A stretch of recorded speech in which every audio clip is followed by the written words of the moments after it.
We're about to get a lot of new products from Apple, and these could be coming much faster than we think. Thanks again to Ming Chi Kuo for basically telling us what we can look forward to in terms of upcoming Apple products. There are about 4 or 5 new products that Apple may launch at their spring event, which most people think is taking place, mainly because of these products and, of course, the iPhone 9 or iPhone SE 2, the cheaper new iPhone. But that will be launched with some new accessories and some new MacBooks, according to Ming Chi Kuo. Most interesting of these is what he called a new wireless charging mat solution. He doesn't elaborate exactly on what that is, but does say that it is smaller than AirPower. The infamous AirPower, the product that caused Apple so much pain when they tried to release it and couldn't quite get the technology right. The problem is we are very far down the road now with all of this technology, and there are just so many third-party solutions that just work really well. As long as the third-party product actually meets the Qi wireless standard,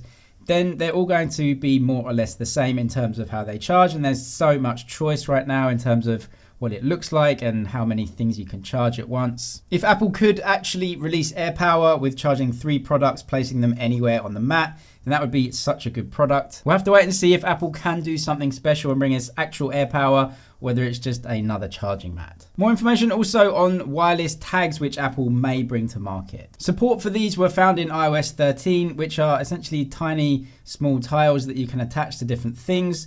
And you can use the U1 chip in iPhone 11s to better locate that tile with ultra wideband and Bluetooth, just so you don't lose things. This is a really cool idea, but there are also other products out there that already do this sort of thing and use Bluetooth so that you can locate, for example, your keys. None of them will integrate as closely with iOS as a true Apple product though. More exciting is the prospect of a brand new iPad coming as early as the spring event that Apple should be hosting. The most exciting feature definitely being a new triple camera system on the back of that iPad. A long time ago now, we saw a lot of rumors just essentially fixing a iPhone 11 Pro Max camera unit onto the back of an iPad. But it actually does seem to be coming now, according to Ming Chi Kuo, having that triple camera system.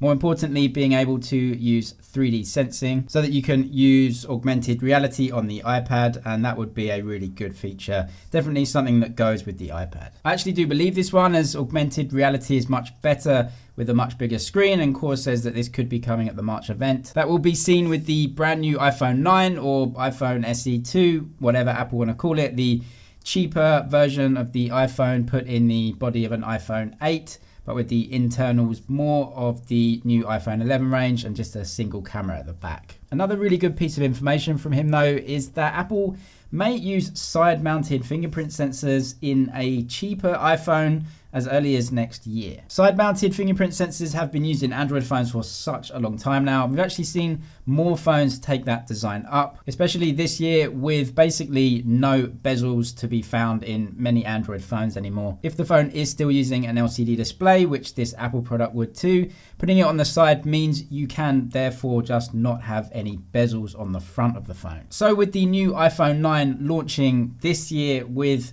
really good internals, but the older design, if we could get the same phone next year, but with a newer design, an LCD display, side-mounted fingerprint sensor, and all the latest Apple internals, I think a lot of people would be interested in that device. We may also see a new 13-inch MacBook Pro at the launch event. Ming Chi Kuo thinks this is coming, and we'll go back to the scissor switch keyboard that Apple have used for a long time. That is the one that actually works, the old school design, and won't have any of the problems of the newer butterfly keys that Apple went into in the last few years. So all of these could launch at or around a March event, which Ming Chi Kuo thinks is definitely happening. There's so many products in the pipeline that he outlines that there has to be a March event to release them all. What we don't know is how events in China right now are affecting the supply chain.